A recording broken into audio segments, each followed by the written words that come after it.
All right, we're going to get started here. We are doing personal fouls and technical fouls tonight. So by the end of this evening, you should have a pretty good idea of what is illegal in lacrosse. I've got a lot of video examples of what is okay and what is not okay.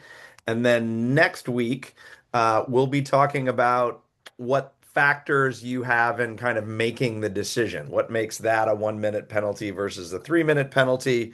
And how do you decide between a technical and a personal foul? When do you throw the flag? That kind of stuff. Tonight, we're just kind of looking at what do the rules say, and I'm going to show you examples of what that is. Um, I know you guys didn't get all the way through the counts video, but that video is posted online. If anybody's got any questions, I can answer them, or if anybody's got any questions from the in-person presentations that we did on Saturday, let me know.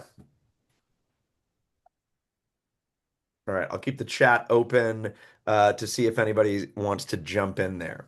Um, all right, let's start with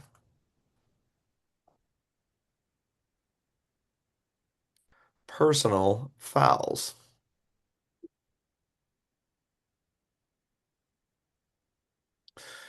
All right, here, let me share my screen.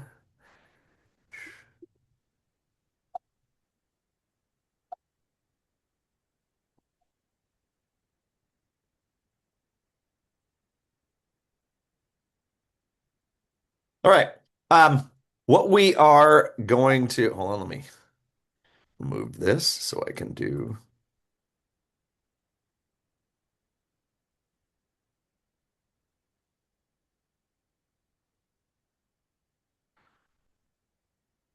what the thing I want you to do.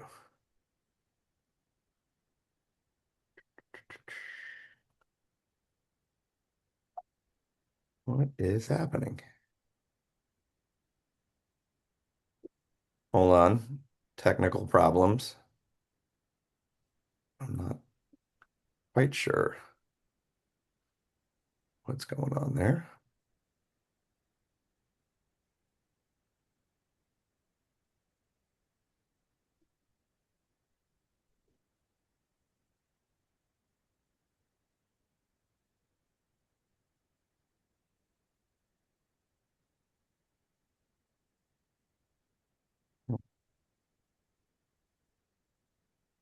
There we go. Um,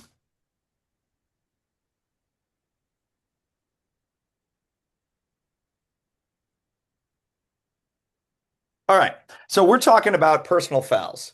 And the sort of easiest way to talk about personal fouls um, is that this is the easy stuff, right? You're gonna know this, something's wrong kind of from the get-go. Here is a completely legal hit in a college game. Um, uh, this is Rutgers Cornell.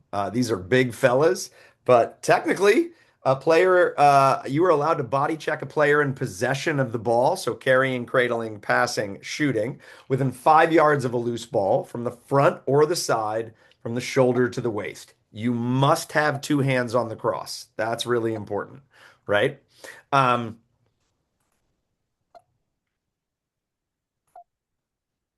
now, um, we're going to see, you know, a lot of physical play. This is a very high level high school game in Lacrosse in Georgia. We've got a lot of physical play and guys are bumping into each other. So this is a physical game. It is a contact sport. It is not a collision sport. That's a really important distinction to make. Football is a collision sport, right? We do want to reward skill at the youth level, you will see that body checking is pretty limited, right? So what these guys are doing here is very different than what you see the high school kids doing, right? Their bodies have developed differently. Their peripheral vision is not as great. They don't have as much self-awareness, so that's important to know. At U8 and U6, there's no body checking at all. Think that you are boxing somebody out. There are at U10 and up, there are what we call no takeout checks. So basically, if somebody ends up on their keister, we're throwing a flag. Okay. And we're also shrinking the space because these kids are smaller. So you have to be within 3 yards of a loose ball, and you've got to remain in the upright position. You still have to have two hands on the cross, and you have to be on your feet through contact. So no launching. We're not going to have anybody do that. Now, um, U8 through U12, there are legal body checks allowed. You are allowed to legally hold people. And I know some people are going to freak out. What do you mean? I'll explain. There are legal pushes, right? You can push somebody from the front. Think man ball, okay? If you've done a lacrosse drill, it's a 2-on-1 drill to try to pick up a loose ball. One guy takes the other guy, your teammate scoops the ball up. Um, Defensive positioning to sort of redirect an opponent. We see that all the time in sports. And then, of course, we have incidental contact, right? Um, but at the lower levels, it's kind of guys just bumping into each other, okay? Now, you can check with the cross. So once again, you need to be in possession or within 5 yards of a loose ball. So here's a great overhead check. Nothing illegal about this. His coach might want to talk to him about getting his feet in front of the player, but that's a legal check, cross on cross. You need to be doing this in an attempt to dislodge the ball. And an important thing to note is that the gloved hand holding the cross is considered part of the cross. So I don't care how much this player gets on this kid's hand right there because he's on his own cross. Now, uh, here are examples of stick checking. Okay. Um, uh, Cross on the gloved hand in possession or within 3 yards. You can lift their cross or hands up. You can poke them in the hands or the cross, or you could initiate a downward check. At the youth levels, we want that downward check to be from the shoulders and below, right? We don't want the flying kamikaze. Okay. Um, So let's get into what the big boys are. Personal fouls. Personal fouls are fouls of a serious nature. This is concerning player safety and conduct. Play that is unnecessarily rough, dangerous, or unsportsmanlike. Okay. So it's important that we think about words, serious. So we're talking about big stuff here, right? Um, Rough, dangerous, unsportsmanlike. We're worried about safety. That's what we're talking about. So contact alone doesn't necessarily meet this definition. All personal fouls are going to be 1, 2, or 3 minutes. You're never going to have a 2 minute and 15-second personal foul. It's 1, 2, or 3. And then the question is going to be, is that a releasable foul or is that a non-releasable foul?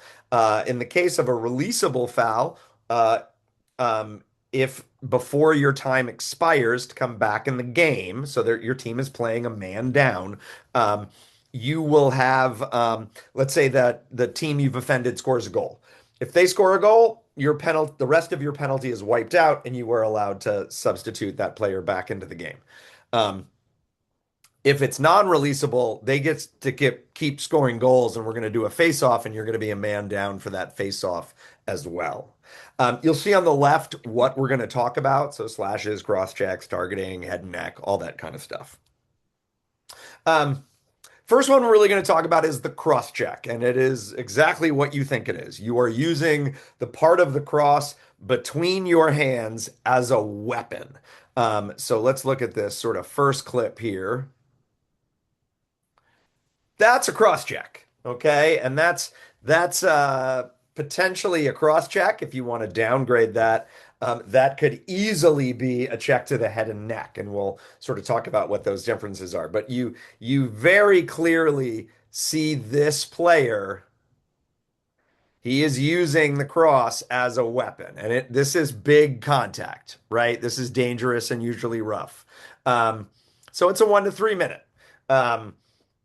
Let's look at this guy over here. That too is a cross check. Okay. And these are pretty big cross checks. Uh, but again, we're going to talk about next week how you sort of interpret this. I will say there's a lot that goes into understanding what your game requires, right? At the lower levels, none of this contact is going to be okay. JV, under high school stuff, this is big time fouls. At the higher levels of the sport, however, these may be 1 minute penalties. Okay. You've got to understand the level of physical play, the level of skill, the type of game. Is this a playoff game between two of the best teams in the state? Is this a rivalry game? There's a lot of things that go into that. And we're going to separate that out and talk about it next week. But I just wanted to give you the heads up. Symbol for a cross check. I'll put the rule reference and I'll give you the signal. You are doing this. Okay. For any of you guys who officiate basketball, you're used to saying that this is a push. This is a cross check in lacrosse. Okay. So just make sure you're aware of that distinction. Um, Key word in the rule book is vicious or deliberate, right? Just making contact with the part of the cross that's between your hands, not enough for me to call a foul. Here's another example of a cross check, right? So here comes 24. Boom. That's a garden variety cross check to me, right? He knocked him over. Um, it's a vicious enough thrust. Um, you can kind of see it coming. The more you do this, the more you see this. I think he gets him in the chest. So to me, this is a kind of garden variety in a physical high level game.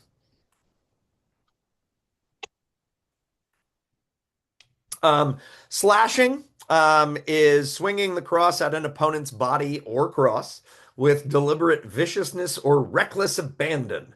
A definite blow or strike needs to occur. You're going to see a lot of these plays, particularly at the higher level, where there will be contact to even the head, the face, the neck, the chest, the back, the groins, the legs. The question is, how hard is it, and where did you draw the line in that game? This is a 1 to 3 minute releasable penalty. And here's a pretty classic example. Boom, right in the leg. We break the stick, like easy peasy. Okay. This is clearly like the stick up in the air, right? This is something at a youth level that we would already be throwing our flag. Um, in many youth levels, one-handed checks in and of themselves are illegal, but this is a high school game, and we're not attempting to dislodge the ball at all. We just get them right in the leg, right? This is probably a multi-minute slash for me. Oh, and your symbol is going to be just like that. Here's a brutal one. Right? If you don't know who the number is, he's usually the guy that looks really sad, kind of like this guy. So that is a classic example of everybody, including your grandmother, knows that this is a penalty, right? The most important thing that you can do when you see this is simply throw your flag. We will sort out what it is later, okay? But this too is a multi-minute penalty. Um, Here is an example. Right in the hip, and then right in the chest. Second flag. Yeah, we got some people coming in here.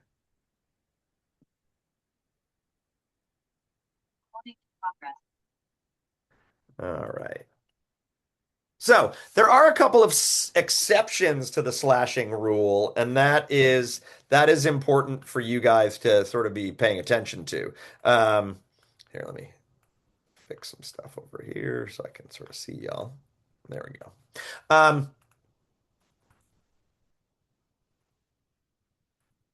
You have scooping a loose ball. So if you are going to scoop up a ball that is not in player possession, just lying there on the ground, and you come up and whack somebody, even if you whack him in the face mask, It is the exception to a slash. If you are passing the ball or shooting the ball, you are attempting to score, that also is the exception to the passing rule if there is intense, even violent contact. Now, if I think you are trying to hurt the opposing player, I can still throw my flag. It's just for a different penalty. Okay. Here's another example of gloved hand on the cross, right? So here you're going to see the blue player, and this player comes down and he's going to get him right in the hands. He's holding on to the cross. So that hand we just consider a piece of metal. Okay. Now, you cannot whack, whack, whack the hand with no attempts to really get the ball out of the cross. And you definitely can't whack the free hand of an opponent, right? You have to be making an attempt to actually dislodge the ball.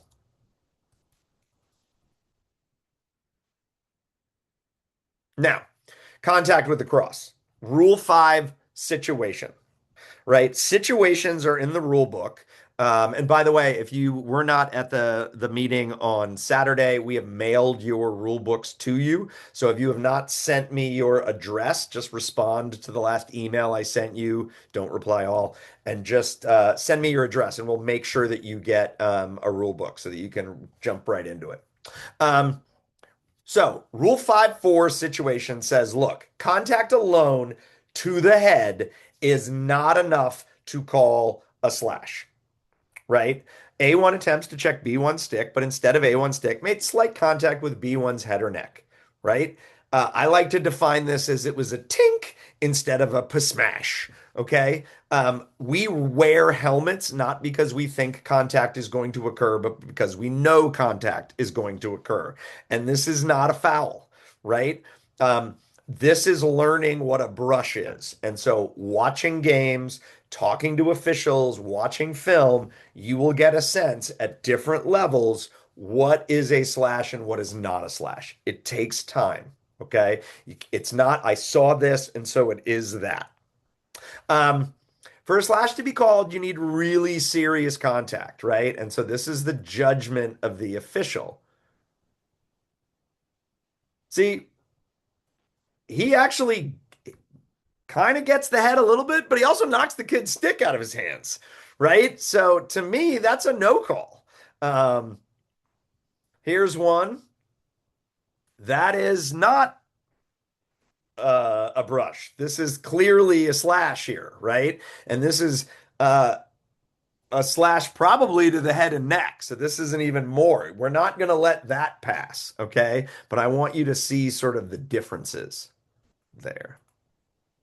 So, 5-4 situation two, or two situation, clearly states that A1 attempts to check B1's cross, but instead A1's cross makes slight contact with head or neck or strikes B1's head or neck area. In A, no foul. This is a brush. So this is actually cut and pasted from the rule book. This is where the term brush comes into play.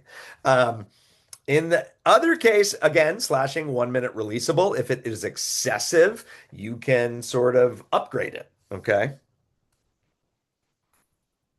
One-handed checks. So you'll see here, that's completely legal. That's completely legal. That's completely legal. However, at a lot of leagues, particularly the younger kids, they really want them to develop their stick skills. And so you just have to check with the league as to whether one-handed checks are going to automatically be a slash. Um, Tripping is perhaps the worst organized rule in the history of rules. Tripping is Rule 5-8, obstructing an opponent at or below the waist with the cross, hands, feet, or arms by any positive primary action. If the obstructing player is not on his feet, or secondary action if not. I have no idea what positive primary action is. The closest I can tell you in my 27 years of doing this is that you actually have to do something to the other guy to make him trip. Okay. So we can see this player here is sort of kicking the feet out from under the guy. Usually this is a 1 minute foul. It's pretty rare that it's a 2 or 3 minute foul. It would have to be pretty nasty and violent. But here's a pretty classic example. Let's see if you can determine what the positive primary action to the trip is, right? I think that is sort of self-explanatory, right? Here is another example, right? Watch in slow-mo. He's just gonna get the sort of heel of his shoe and brings him down. It's clearly a trip. Like, what did he do? He tripped him. Positive primary action. Okay. Um, Now, that being said, like the slash, there are tripping exceptions to the rule. And you, if a player trips over their own cross, right? It happens. A legal check causes a player to fall over their own cross. I've seen this a million times, right? Um, Running into a stationary defender. This is my personal favorite one. Instead of just running to the right or left of the guy, you run into him and you trip over him and he's just standing there. Well, he's entitled to that space. So stationary defender is another exception. And then tripping over the cross of a player attempting to scoop a loose ball. So again, scoop a loose ball has come up twice now. All right, here we go. Let's try this guy here. Oh, we've seen this guy. No, no, no. There we go. Pretty classic example right here, right? This is a legal check. He is checking down on that player's stick. I don't think I have a trip here, right? Maybe a push, but it's sort of unclear, right? Film doesn't always give you the perfect angle.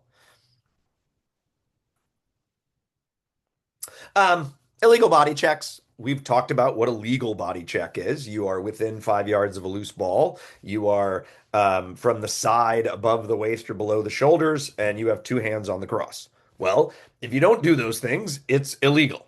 So if the ball is more than 5 yards away, if you don't have two hands on the cross, if it's from behind, below the waist, or above the shoulders, avoidable or late, so you've already scored, you can't come in and blow the guy up.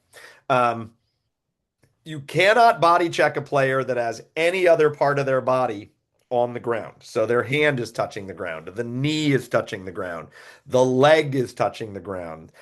You can't drill a guy when he's lying on the ground. You can still play him, you just can't crush him, right? So here's our example of this is from behind, this is late, and it's a little high. It's not quite head and neck high, but it's close. So this is clearly an illegal body check. And again, 1 to 3 minutes. Um, Unnecessary roughness is a rule that came in probably about the late 80s, um, because it used to be that you could literally that was legal, right? That's from the front, that's in the chest, that's um uh within 5 yards of a loose ball. You could do that to the face-off guys. So my job in high school was to run in from the wing and plow into somebody as fast as I could. That was my job in college too, right? Used to be able to blow those guys up, and face-off guys are a very particular group of people. It's a very specialized skill set. Coaches started to complain, "Hey, my guy's breaking his collarbone. He's got a concussion, and now I'm down to my third string face-off guy." Well, referees said it meets the definition of what we think is legal.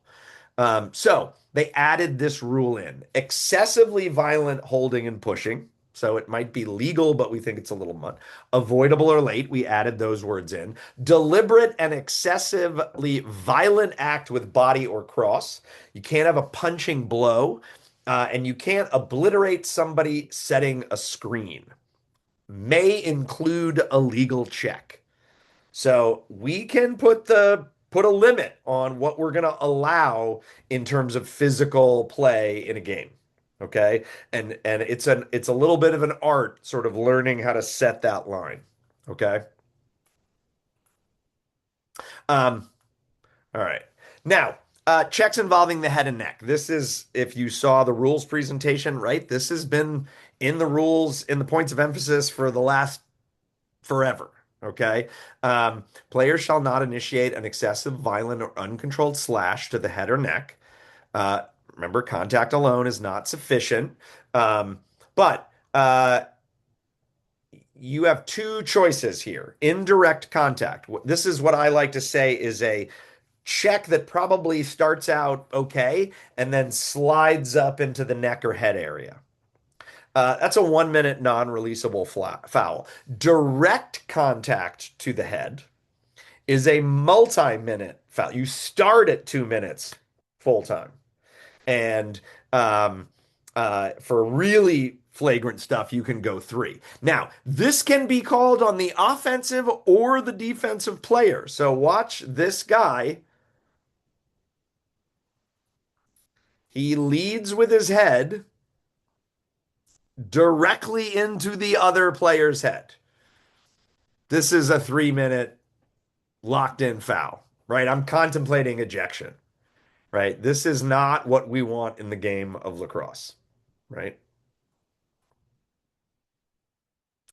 Here's an example of an indirect. So look down below the crease. You guys know we refer to that as X, right? Um, and, this guy starts, slides up, and he just sort of pops him in the head. It's not terrible. I think it's just a good play gone wrong. You see right there, slides up right into the head. Gets him there, and then he gets him there, right? Um, I'm probably throwing one flag for this, and we're gonna put him in for 1 minute non-releasable. This is a much bigger hit. Okay.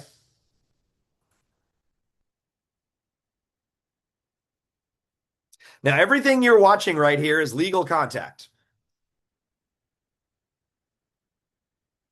That's from the front. That's legal.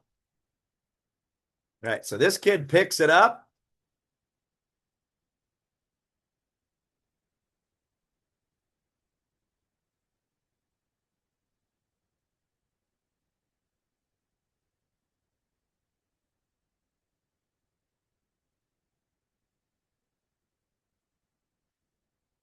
All right. So 59 here is going to lower his head and just earhole this kid.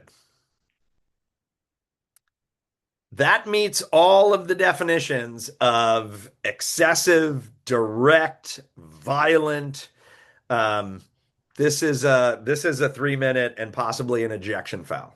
Okay. And because this kid is you got a big hit, you are gonna stop play. Okay. We have a foul on red, and red cannot pick the ball up and continue this play. So you hear flag down. So listen to this. I'm gonna back it up. Oh, we got somebody coming in.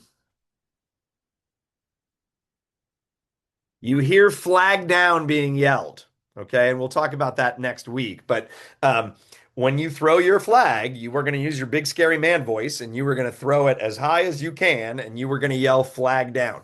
We are telling everybody that we saw the penalty. And then we're going to get into whether or not that team gets a free play. You do not get a free play if you are the team that fouled. Okay. All right. Let's move on. Out of the unnecessary roughness rule, some new stuff sort of emerged. Um, uh, you may not body check a player from the blind side, whose head is down playing a loose ball, receiving a buddy pass. I'll get to that in a sec. Or is on the ground in a defenseless position. You can't drill a guy laying on the ground. Um, or a player that's engaged in the faceoff. You can't come in and just clock somebody. Okay. Now, this is a 2 to 3 minute penalty with the possibility of ejection. We don't have any say. We can't be like, oh, I don't want to penalize this kid, even though it was from the blind side. Like, nope, 2 minutes is what the foul is. Okay. Watch this play.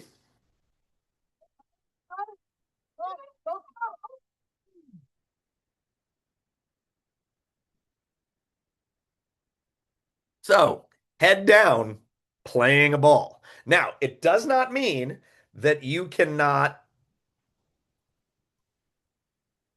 body check this player. It just means you cannot obliterate this player.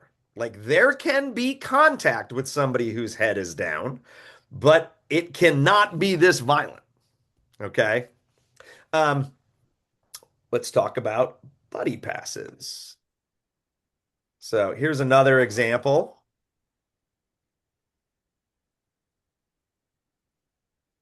All right. Spinning topsy-turvy. Um, we can see it here. So he gets the ball, he spins around, and boom. You could go head and neck. You could go defenseless player on this, right? To me, that looks like contact to the head and neck, but it also is defenseless player. I don't want you to think um, it has to be this or it's this, right? We have a little leeway. We want to think of this as like a menu, right? It's the poo-poo platter. And is this an egg roll or is this a dumpling or is this a barbecue rib, right? That's kind of how we're thinking about all this stuff. All righty. Here is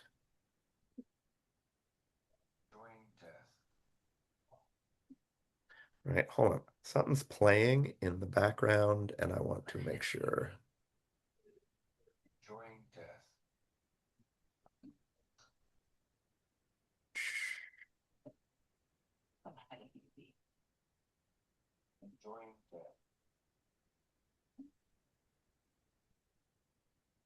Is somebody playing music, or is that my phone? Oh, there we go. I was like, where the hell is that coming from? That was insane. All right. Let's see this guy again.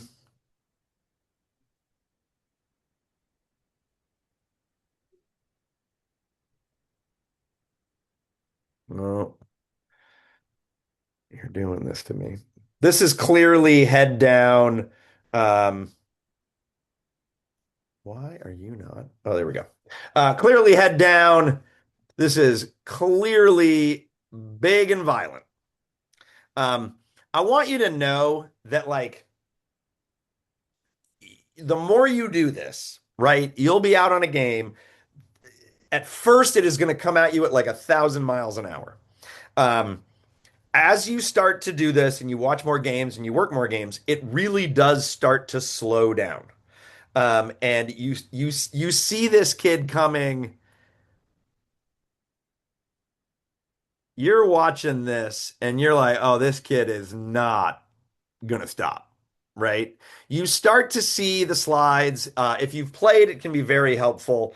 But sometimes if you played, you tend to watch the ball. So it's important that you're watching what you need to be watching, that you see the whole play, that you put yourself in a good spot to see what's happening, and then you got to let your brain process, and that takes time. Here's a buddy pass. Okay. A buddy pass is a pass made to your teammate that leaves him sort of laid out so that he gets obliterated. Um, so that's a buddy pass, right? So he catches it and he has no time to kind of react to what's going on. Um, that is a case of defenseless player. Okay. So we are automatically starting at 2 minutes. And having a conversation. Now, the worst of the worst that you can throw at somebody is the targeting penalty. Targeting is it's not playing lacrosse, right? You are intentionally trying to make violent contact with somebody in order to injure them or retaliate against them. Um, and so it's going to look bad, Okay. This is not you tap somebody or you slash somebody. You can still have a slash that's away from the ball and you're just being mean about it.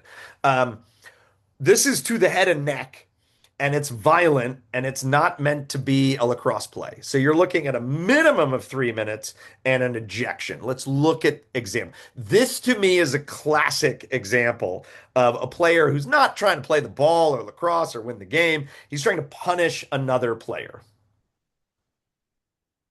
Watch 36 in red. This ball is the two players furthest to your right, and his team is in possession. And he come up and just hammers this kid in the head. We're not playing lacrosse. I don't know what he's mad about, but he's mad about something. Um, and that starts with 3 minutes. Now, let me remind you, if you get 5 minutes of personal fouls, you're disqualified from the game, right? So this was put in our toolbox a couple of years ago.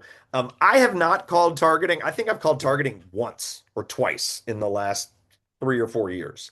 But it's nice to have it there when you see something that's clearly not a lacrosse play. Here's another pretty clear example. That's a foul. That's a foul. That's not playing lacrosse, right? Let's look at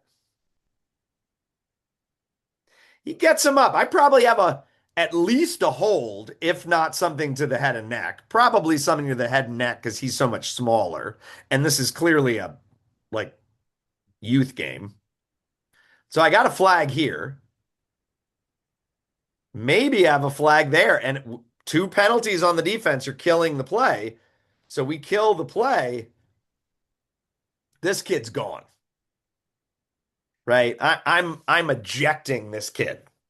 So that's going to be a 1 minute slash, probably a 1 minute indirect, and a 3 minutes targeting.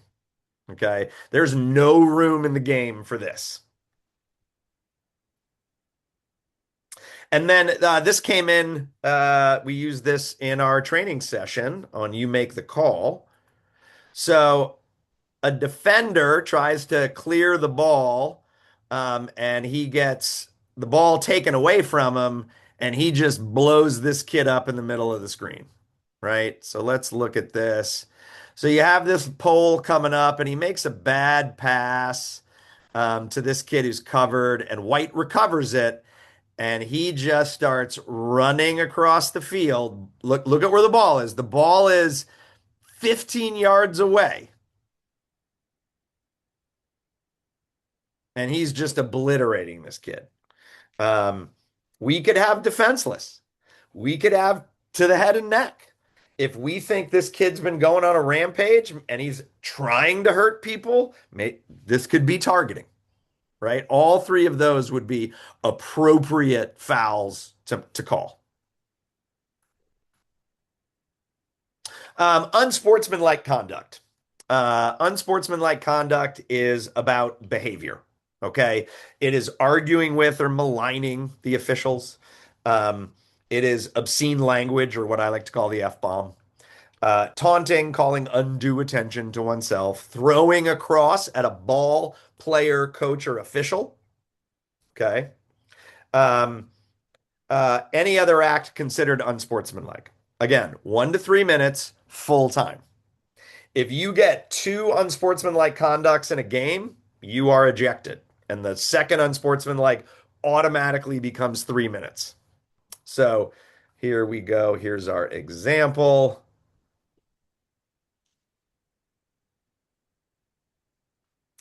This is right? This is White. He is exiting the field of play. Now, I know that the exiting player has the right of way, but he does not need to run into this kid at 3 bazillion thousand miles an hour, right? Um, so we could simply eject this kid. Here's a pretty clear example of taunting.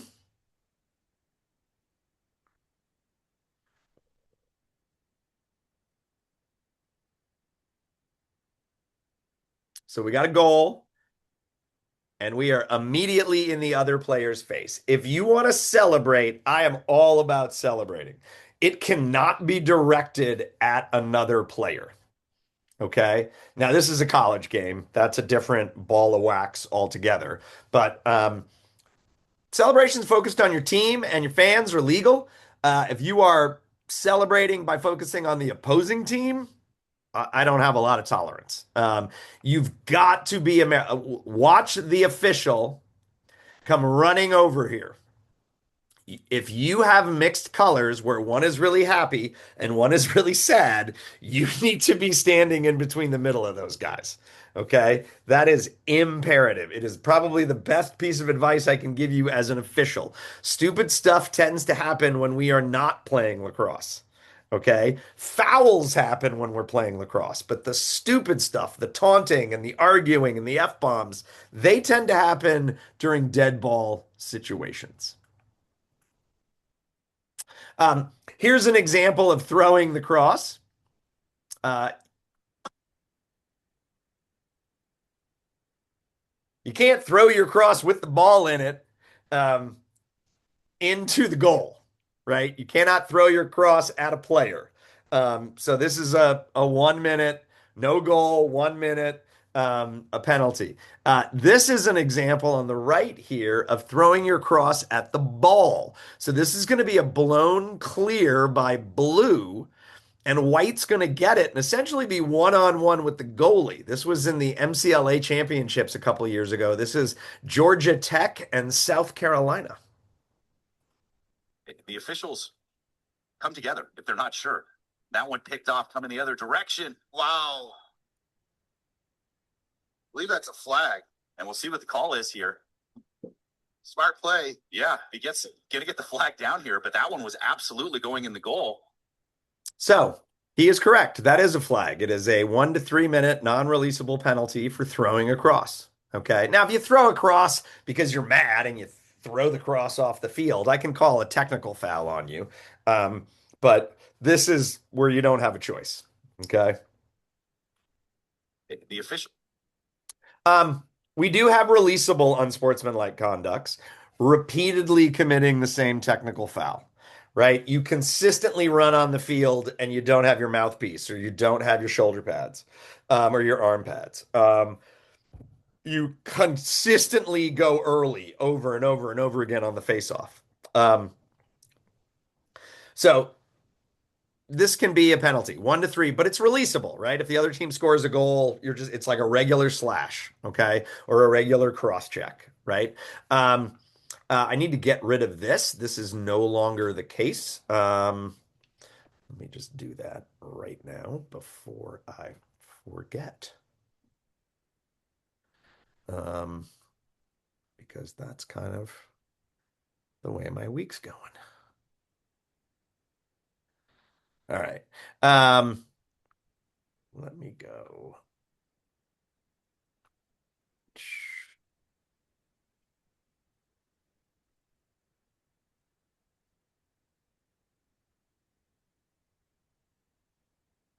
Come on, buddy. You can do it. There we go. All right. Coach obstructing play. This came in a couple of years ago because there was an incident with another player and a coach on the field in a college game, and it sort of became a big issue. Coach obstructing play. If a coach is on the field and you run into him, we are dealing with a foul. Okay. It is a 1 to 3 minute releasable unsportsmanlike conduct. Now, releasable unsportsmanlike conducts don't count towards the 2 ejection unsportsmanlike conducts, right? So it's a lesser penalty, but hey, I've done this. I've run into guys. If you're looking at the play and running up the field full speed and you run into some big dude, it's not fun. And it can be pretty dangerous. So we want coaches off the field. I will warn, but coach obstructing play is a nice little thing to have in your toolbox. I mentioned ejection, striking or attempting to strike. So throwing a punch, leaving the bench during a fight. I am less inclined to eject somebody. Technically, that's what you're supposed to do. But if people just run out there and they quickly go back, I'm fine with that. It's when you get out there and you escalate that I'm not happy. Can't use tobacco. As I said, second, non-releasable unsportsmanlike conduct, and then what we call flagrant misconduct, right? So to me, this is I get a racial slur or something of that magnitude. Boom, you are gone 3 minutes. Thanks for playing. In GHSA, if you are ejected, you do not play in the rest of that game and the next two games. If you are disqualified right now, you do not play for the rest of that game and you miss the next game. It's a pretty serious penalty. Here is a great example.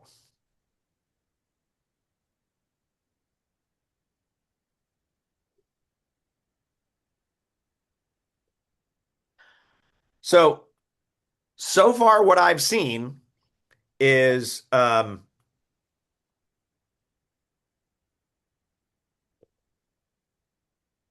Blue's throwing a lot of punches and White's just trying to get out of the way. And I'll play it here. This is what I want to point you to. When I say get in between mixed colors, this is exactly what I'm talking about. These officials spend a lot of time over here and then they don't pay attention to what starts to happen right there.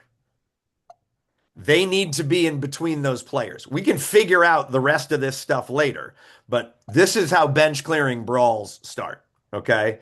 And we want to get out of there.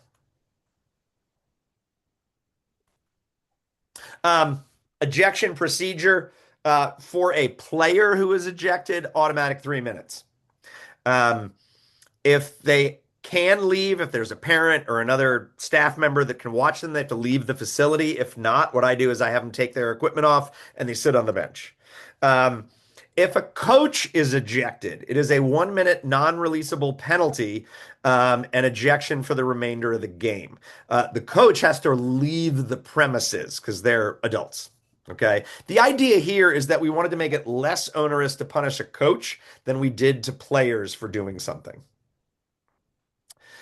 Anytime you have an ejection, a major injury, a bench clearing brawl, anything crazy, disqualification, um, you need to fill out an incident report.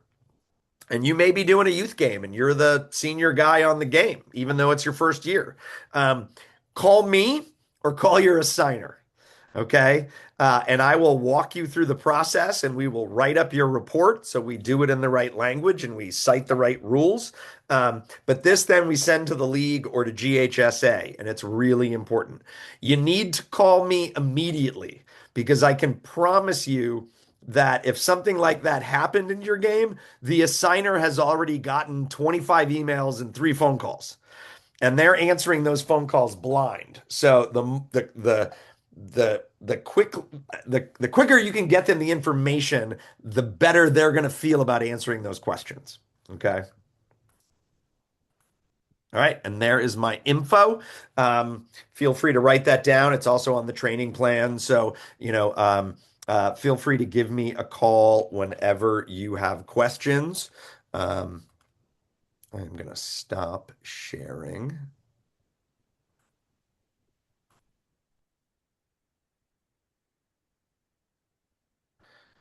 And then let's take a quick break. And I'm just going to run to the restroom and then we'll get into technical fouls and we'll go from there.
All righty.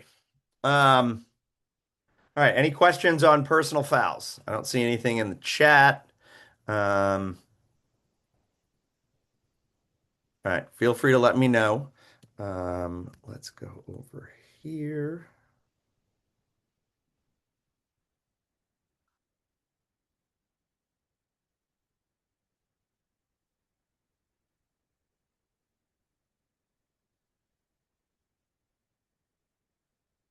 You are being so slow today. Um, don't need that.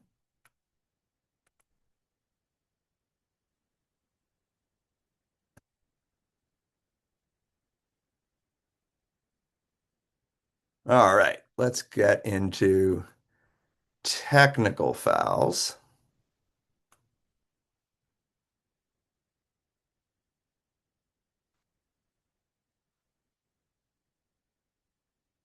So let me share again.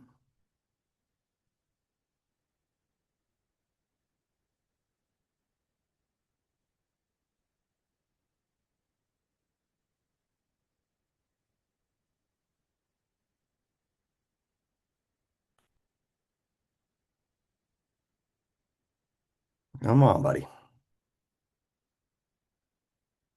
There we go. All right. Um, so surprising no one, technical fouls are going to be fouls of a, wait for it, less serious nature.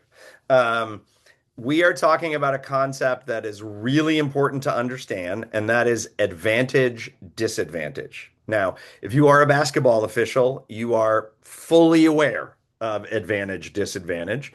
If you are a deep guy or a wing guy in football, think pass interference, right? You can have contact and there's no advantage, no disadvantage. So you're a little familiar with the concept. But this is really something that we deal with on every single play when you're dealing with technical fouls, right?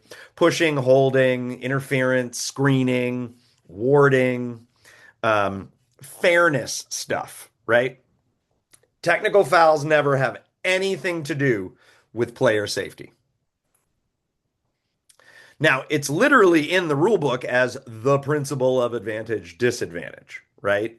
TPOAD, right? Now, advantage disadvantage only applies to judgment calls. It never applies to line calls. That's fairness too, right? Was he offsides? Was he out of bounds? Was he in the crease? You're either in the crease or you're not in the crease. There's no like, well, it didn't affect the play. Okay. You got to make those calls. And it never, ever applies to safety calls, right? Those are personal fouls. That's the previous rule. So, holding. Players may not impede the movement of an opponent or their cross. You are allowed to use the portion between your hands to hold an opponent. If your hands are more than shoulder width apart, you can't steer a guy. If they are shoulder width apart, you're allowed to. You can't step on an opponent's cross. And then this right here is language that we added in this year. Hold, hook, lift, or pin an opponent's body with their cross. You can't grab a guy physically, right? You can't grab their jersey. Um, you can't hold the cross of an opponent with any part of their body. And you can't pin an opponent's cross on a face-off. This can be called on A or B, right? Think the Michael Jordan swim move where you grab the guy and shove him behind you as you drive by. See that all the time, right? Um, Look for steering, right? If the offensive guy is getting moved in directions he does not want to go, you potentially have holding here, right? Here's an example.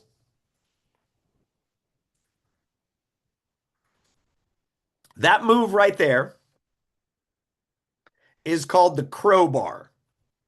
Now, kids have been doing this for a pretty long time. What you're doing is you're lifting the player's arm up. If you just had contact with the player's arm, it's nothing. But you've shoved his arm up in such a way that he can't really use his cross. You are horribly disadvantaging this kid. And you're lifting him up off the ground. This is a hold. And so they added the language hold, hook, lift, or pin to specifically address this play.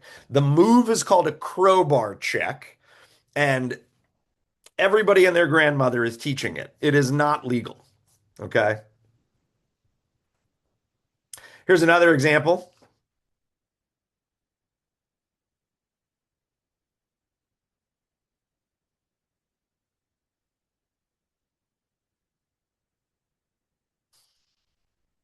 Like they're tackling this guy here, right? That's a hold, right? Clearly disadvantaged, right? It's not violent enough that I'm worried about his safety, but it's really hard to play lacrosse when everybody's grabbing you and tackling you to the ground. Okay. So this is an example of something that looks really physical, but really what you're looking at is a hold. Okay. Now, there are legal holds. You are allowed to exert equal pressure on players in possession of the ball, carrying, cradling, passing, shooting. Um, if both hands are on your cross, your hands are not more than shoulder width apart, and you're not thrusting, right? You're kind of using your cross to keep them where you want them, right? Again, the defender has a right to their space. And you are legally allowed to do this within from the front or the side on a player's cross within 5 yards of a loose ball. In just the way that I described what a man ball drill is, if you say man and I go to get the ball and you body check a player that is not in possession of the ball, you are legally holding them, right? You're blocking them. And that's completely legal, right? So people, he's holding them. Yes, within 5 yards of a loose ball. Totally legal, right? Um, so here's an example,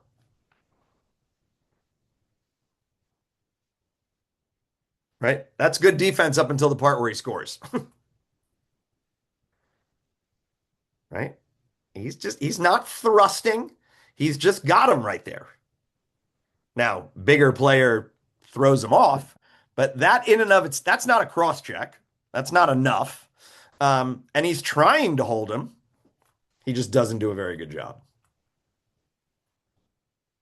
Um, Again, this is what's called a cross-check hold. It is legal if your hands are shoulder width or below. It is illegal if your hands are wider than shoulder width. Pretty classic cut and dry hold here. You pin the player's cross. You're standing over the top of him. You've clearly disadvantaged. You're holding him from getting to the ball. This is a hold. You've disadvantaged white. We're going to give the ball to them. You see him give the hold signal, right? One of these guys, and he just points in the direction.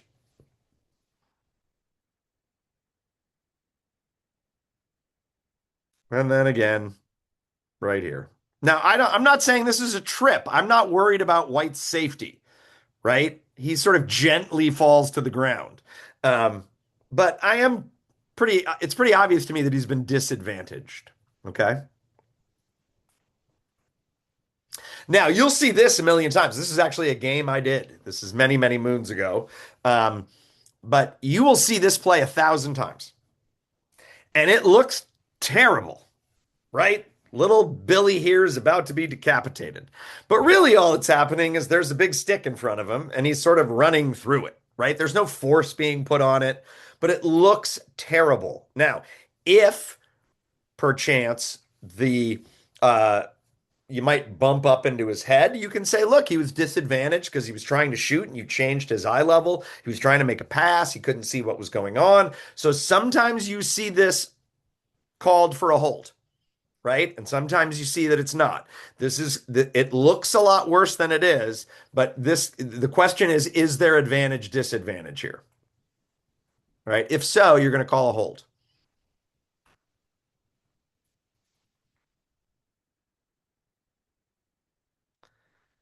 right? Now this is a college game, so I'll give you that, right? This is a high level physical game. But in a high level physical game, this is a hold. He grabs him, he's pinning him, and the player gets out of it and manages to get the shot off, right? Um, in a lower level game, that may well be something where you're worried about safety. In a high level game, not so much, right? Again, poo poo platter. What do we decide? Are we worried about safety or are we worried about fairness? Okay. And it's going to change in the different games that you do.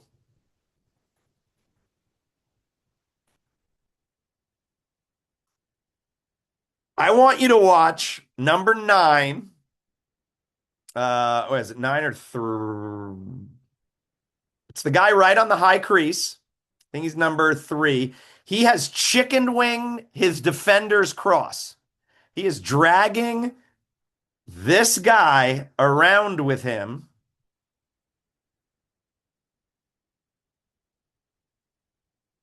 right? Watch. So he's fine right there. The cross is on his back. Look what he does. He wraps his arm around the cross, and he is now dragging his opponent around. That's me on the far side. I warned him, let him go. He didn't do it. And then I hit him with the hold, right? Um, that's called the chicken wing, right? So offensive players can hold too.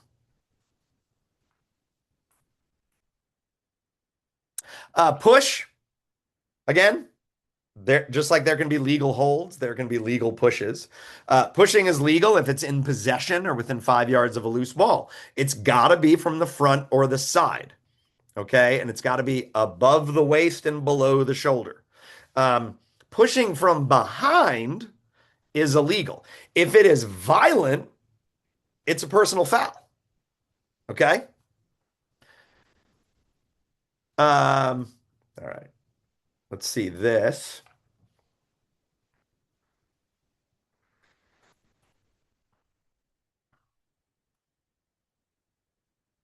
Let's look at it again. Pretty clear. This is in the back. The player goes down. He is horribly disadvantaged. And it is not what we really want to be seeing here. Um, so Like we don't want to be seeing Floyd take a shower. yeah, just checking on you, brother. Um, so this is a pretty cut and dry push, right? Big boy lacrosse here. Can't do that, right? Can't do that. All right. Here's a play that you have got to learn is really important to make this call. So, what you have here is in the bottom left corner of your screen, you see black with the ball, and they are being pursued by this white player. And this kid sort of runs out of room and he's about to go out of bounds. But just before he goes out of bounds, there is illegal contact. By the South Carolina player. Oh, yeah. Oh, man. Referee throws a flag on that one. Now, that's also me. So again, I'm used to people telling me I'm an idiot. That's part of the job description, folks. You should get used to that. If he had just let him run out of bounds, I'm going to give the ball to White.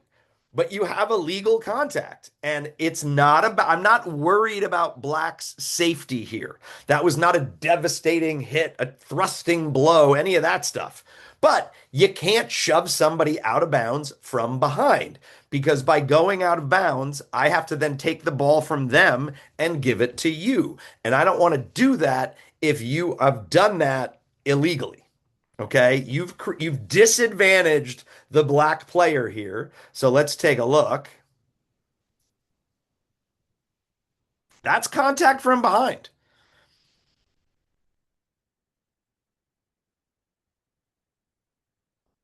Can't do that. I don't care if it's a boop. You can't push somebody out of bounds from behind. Here's a great call on the face-off. You guys all met Julius. I believe that's Julius right there. Um, yeah. Um, push, and he points the direction. So let's back this up and see what's going on. This is a face-off, by the way. We're going to have a whole thing on the face-off. This is how we begin a game. And we do this after every goal. And so you see that we can't go in and blow these guys up. Okay. The ball is now loose. We're just playing lacrosse. And you clearly see white take number 9 black and shove him to the ground. And we kill the play. We have a push and we point the direction that we're going. Push, black ball. Right? So that's a great play. Here's another one. Now, in that case, look at white come up. It's kind of in the back, but hey, is black disadvantaged in any way? What does he do? He is now one-on-one with the goalie and he makes a great shot and he scores. Could throw the flag here, but for me, that's not enough, right? I don't have a foul here because even though it meets the definition of being illegal, there's no advantage gained and there's no disadvantage given.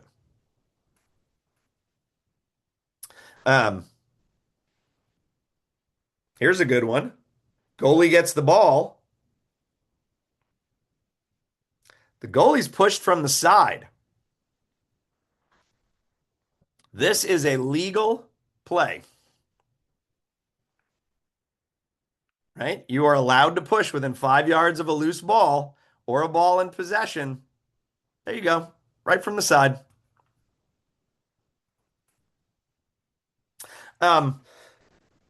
When you're watching these plays, it's really important to get into a space where you can see in between the players, right? The push foul in particular happens on the back, right? If I'm looking at number 5 here on the left, I don't really know what the blue player's doing. Over to the right, I can very clearly see what that contact is. So what you're looking at is often going to give you what you can call. We'll talk about the ward for a sec. Player cannot use their free hand, arm, or any part of their body to hold, push, control, or direct the movement of the cross or body of the player applying the check.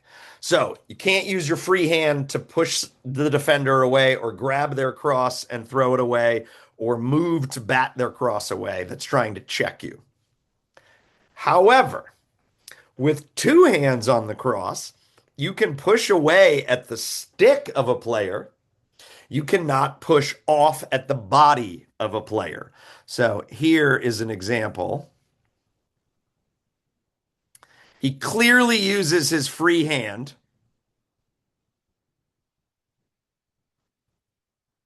All right, let's back it up here. Right there. Can't do that. Right? In order for you to call a ward, there must be contact and there must be an advantage. You can run down the field like a chicken, waving your arms around all you want. If there's no contact, you haven't disadvantaged anybody. Okay? So that's very important. So on the left, this player is using his cross to push through the defender's cross. Legal. On the right, the big fella in green here is using his body to shove, and he's going to use his cross to push off away from the defender's body. You can run through a defender. You cannot push off against a defender. Okay? Here is an example.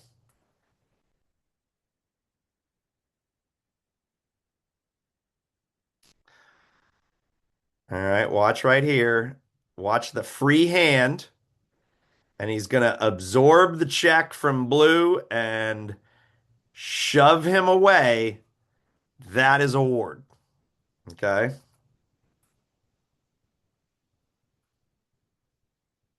Here is contact with two hands on the cross. Runs into the guy, but he doesn't push off. It's not a ward, right? If you would allow that contact for a defender, why wouldn't you allow that contact for an offensive player? It's not violent.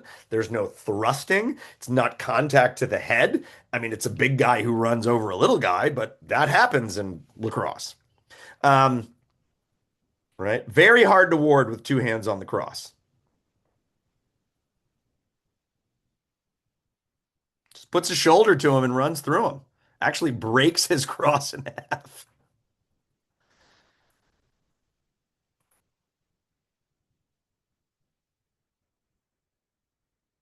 Not allowed to push away against a defender's body. This is pushing away from a defender's body. Can't do that. Okay. Um,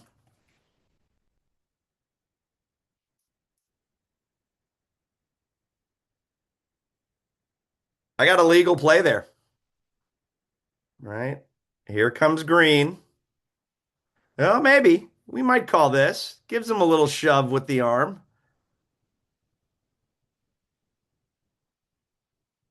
Right? But that's right on the line.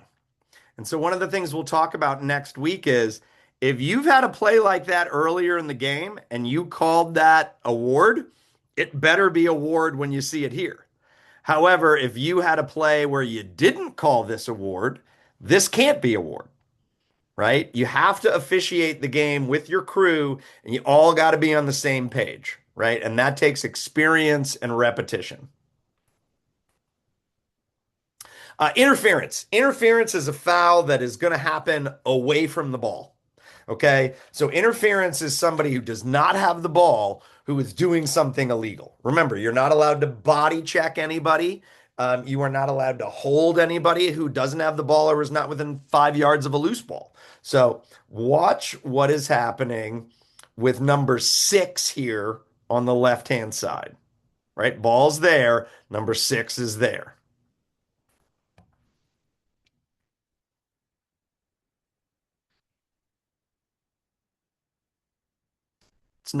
It's not horrible contact, right? This is not violent. I'm not worried about a player's safety, but he shoves a guy into the crease.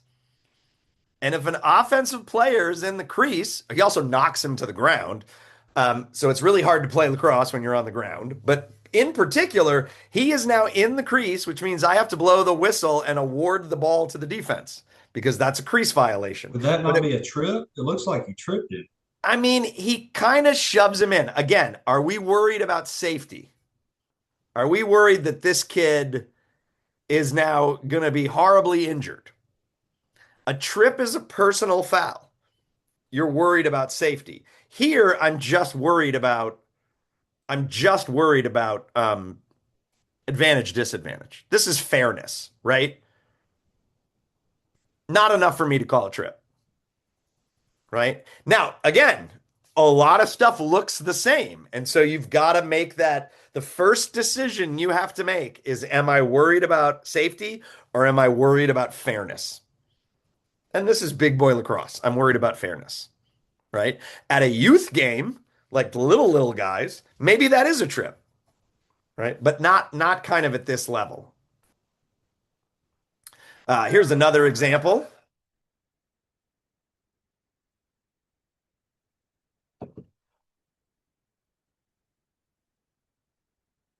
So, did we catch the foul?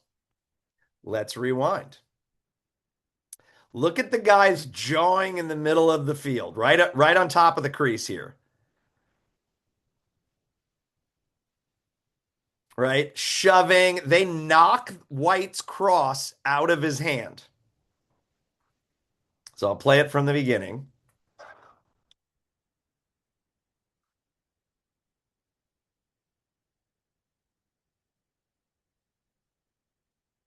So here's the deal. You are not a legally equipped player if you don't have your cross. You are not allowed to check the cross of a player unless he has the ball or you're within 5 yards of the ball. So knocking a player's stick out of his hand is a no-no.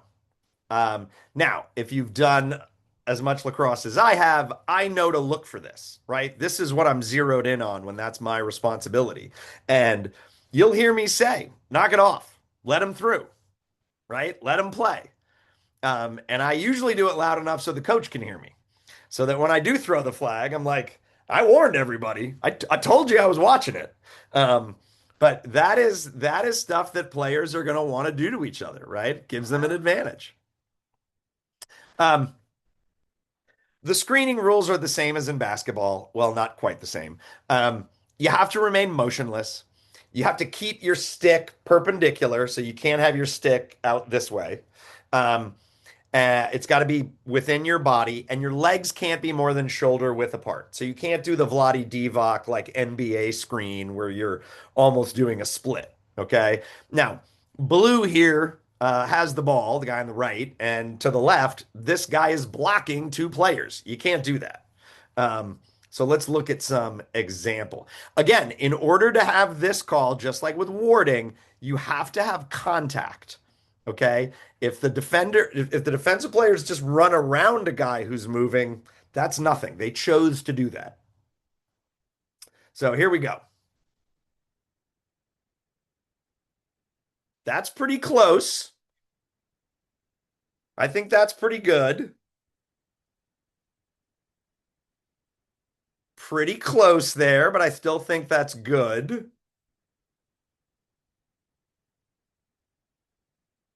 That's a good pick, right? We're looking for movement. Is the player set?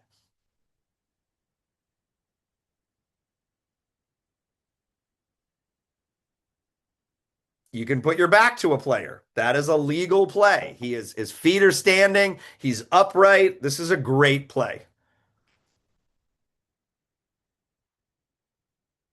That guy's moving. That guy's moving. So let's see these last two. Let's see this one, right? So here we go. Not moving. Good pick.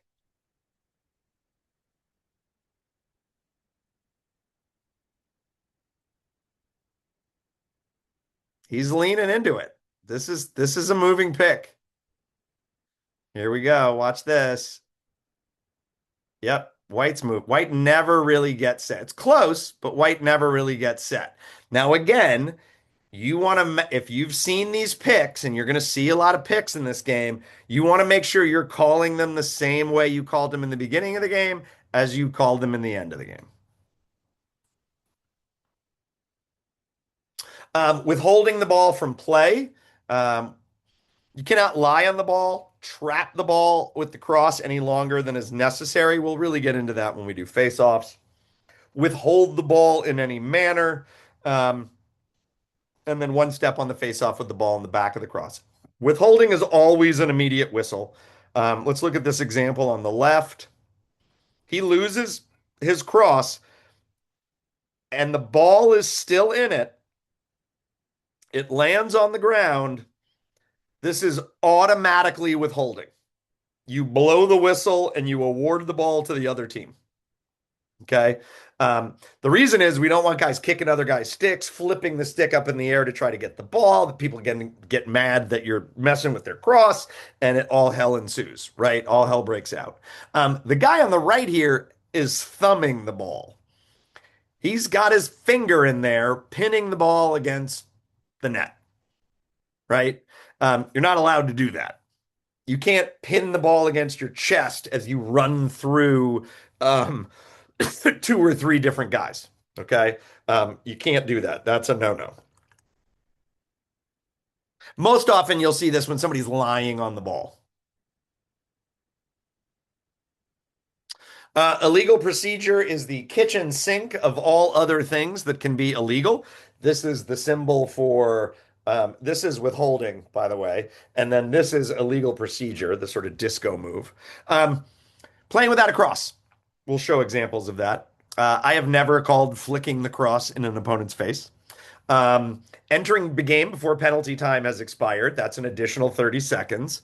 Um, Participating from out of bounds. We saw that in the out of bounds presentation, right? That's why we're awarding the ball to the other team because you're not allowed to play from out of bounds. Leaving the restraining area before a face-off has ended. We'll get to that in face-offs. Not having a properly equipped goalie on the field. More than 10 men, no working horn, more than 4 long crosses, not having a mouthpiece, exchanging cross while in possession of the ball, throwing the cross, not at a player, coach, or official. So throwing the cross off the field or just throwing the cross out of frustration. You can call it technical foul. Losing your helmet is now a technical foul. Okay.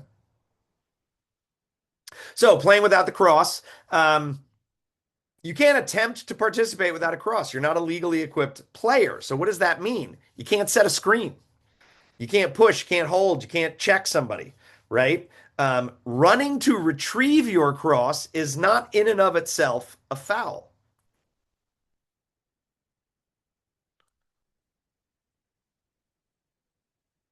Right? Here we've got a broken cross. Well, a broken cross is not a cross. So this player is continuing to play his opponent, even though he's not legally equipped. That is a flag down for illegal procedure. Okay. Here is playing with a broken cross.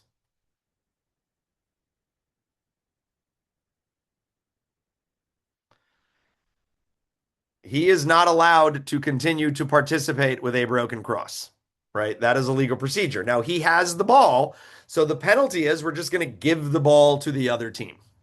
Okay. That's the difference in technical fouls. Technical foul is award possession, or if your team was in possession of the ball, carrying, cradling, passing, shooting, a 30-second penalty. Okay. So not a huge penalty, not a minute, not 2 minutes, not, you can't have a non-releasable technical foul. They're all releasable. Just so you know, running off the field with a broken cross is legal as long as you don't participate in the play. If everybody's down on one end of the field and you pick your broken cross up and you run off the field, that's fine. I would rather have you get a broken shard of metal off the field than, you know, have to stop play and go pick it up. Here is a player playing with a broken cross. So look at number 20 in red here. He looks like he has some sort of, medieval weapon. That is a 30-second penalty. Now, we scored a goal. And so if you score a goal, technical fouls are wiped out. Okay. So he will not have to serve penalty time for this penalty. Here's examples of playing without the cross when it's fine, right? So this guy gets checked. He runs and gets his cross. He never gets in the way of 63. 63 picks the ball up, is never disadvantaged. That's fine. You can watch that again. Good check right there. Ball comes out, stick goes up in the air. He's like, oh, I can't go play the ball. I'm going to go get my stick. We're just playing lacrosse here. Let's see this guy.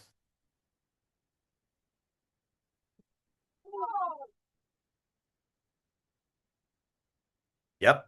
Now, he does not have to pick it up. He just runs off the field. That's fine. Just know in the situation on the right, we're going to want to stop play at some point to make sure we get that stick over to the sideline so we don't have a dangerous item on the field. If you lose player equipment while you're playing, some interesting things happen. Um, if loss of equipment is through play and not an intentional act, you suspend play immediately. If anybody loses required equipment, um, uh, uh, we're thinking about stopping play here. Okay. If the goalkeeper loses mandatory equipment, you're going to stop play immediately unless there's a shot in flight. If an offensive player loses mandatory equipment, you stop play immediately, even if there is a scoring play in progress. If team A has possession and loses equipment, they keep the ball, right? If it's in the crease, you always award it to B. Otherwise, you're going to use AP, alternate possession. So if the ball's loose and somebody loses equipment, you stop play. You're going to go to alternate possession. A defender who loses equipment must stop participating immediately.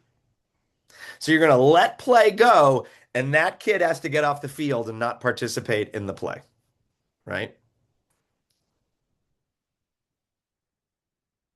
Now, the exception to all of this is as soon as a player loses their helmet, we are killing the play. Okay, and I'll get into that in just a minute. Here's an example, a very famous example from Notre Dame Duke. I can't remember what year this was. This was a couple of years ago. Um, uh, 8.1 seconds left. Duke has the ball. Restart.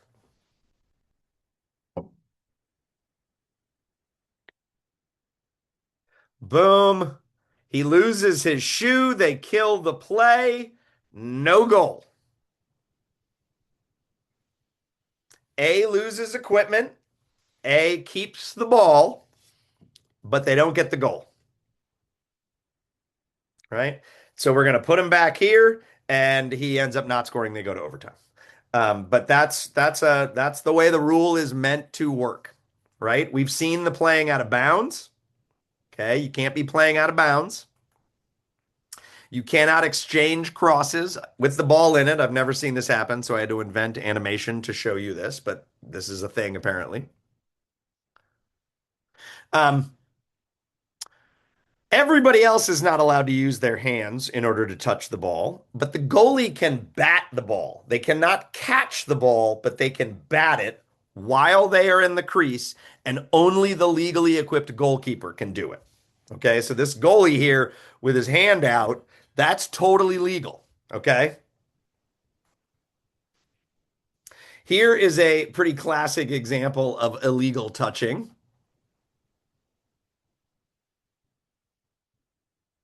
Watch what white 30 does here.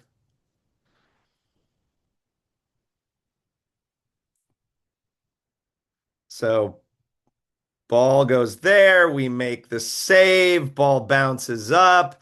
Kid's trying to get it and says, I'm just going to give this to my goalie. Boop. That is illegal touching, right? You are not allowed to grasp, grab, bat the ball if you are not the goalie. The only thing the goalie can do is bat the ball in the crease. Here's one you'll see a lot. This is a foul that you'll see all the time. Delay of game. If you're not ready within 20 seconds, you saw that in sort of counts, and we'll get into that in dead ball stuff. Failure to ready the ball for play after it's been stopped, avoidable lateness of a team, but most often you will see this as failure to yield 5 yards on a restart. Okay, so let's take a look. Here we have a quick restart. And so here comes the official. White's got it. We're ready to go. So no offensive player can be within 5 yards. And this white guy's like just in that range, but he's not interfering in any way. So the official is going to blow this in. Red is standing a foot away from him. In order for red to make contact with this player or in any way engage this player, he needs to give up 5 yards. So he could run down the field for 100 yards and it's not a foul. It's only a foul if he plays white without giving up 5 yards first. And you can see he then checks him. And so that is a flag. That is a delay of, you are delaying the restart. That player needs to have free 5 yards. Now, we don't have to move the red player out. This is what the quick restart is. We are allowed to start without moving the defensive players. We used to have to move the defensive players 5 yards. You don't have to do that anymore. And so right here is when the foul occurs. This is all good. Boom.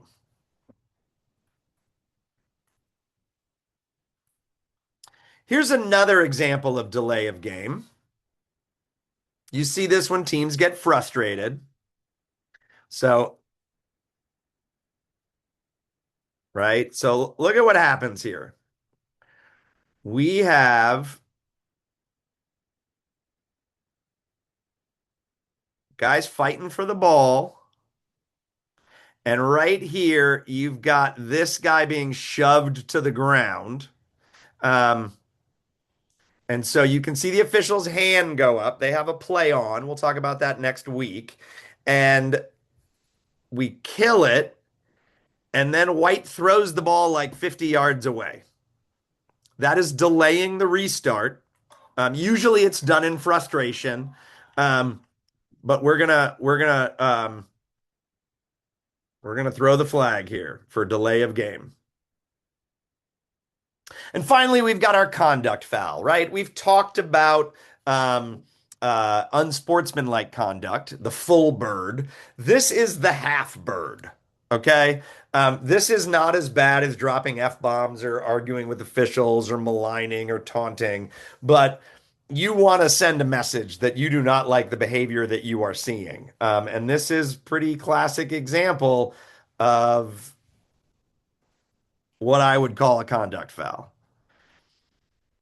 This player, he thinks he's going to score here, right? He runs by him and then he taunts him, gives him the wave. I'm blowing my whistle at this point and giving the ball to the other team. And when the coach yells at me and says, "What are you doing? That was a great play," I'm going to say it was up until the taunting. If he does that again, I'm going to throw an unsportsmanlike conduct, right? We'll talk about what we call using the ramp, right? I'm not putting you in the box, but I'm taking possession away from you. If the other team had possession and you taunt them, I can throw the flag. That's a 30-second penalty. You want to start low. You want to warn. You want to use technical fouls. Then you want to escalate if you can help it before you have to go to the sort of nuclear option. So that's what I got tonight, folks. You are most definitely going to want to watch that video a couple of times. I'm going to re-record a lot of these PowerPoints and post them up individually. I'll update the links as I do that. But learning what a foul is takes a couple of years. Okay. And right now, what we want you to do when you're out on that field is if you see what you think is a personal foul, I want you to throw that flag. We will figure out how to adjudicate it, what to call, how to do all that stuff. The actual harder fouls to learn are the technical fouls. And we really make our money on the technical fouls. That's really where we earn our keep. Okay. That's how you control a game with pushes and holds, by making sure you have offsides and crease violations. So that's the hard part. And that'll take experience. And watching a lot of video and going to games is going to be the thing that helps you. So if anybody's got any questions, I'll stay on the line. But otherwise, thank you all very much for joining. Thank you. Thank you, Greg. All right, guys. Have a good night. All right, thanks. Thanks, Appreciate Greg. it.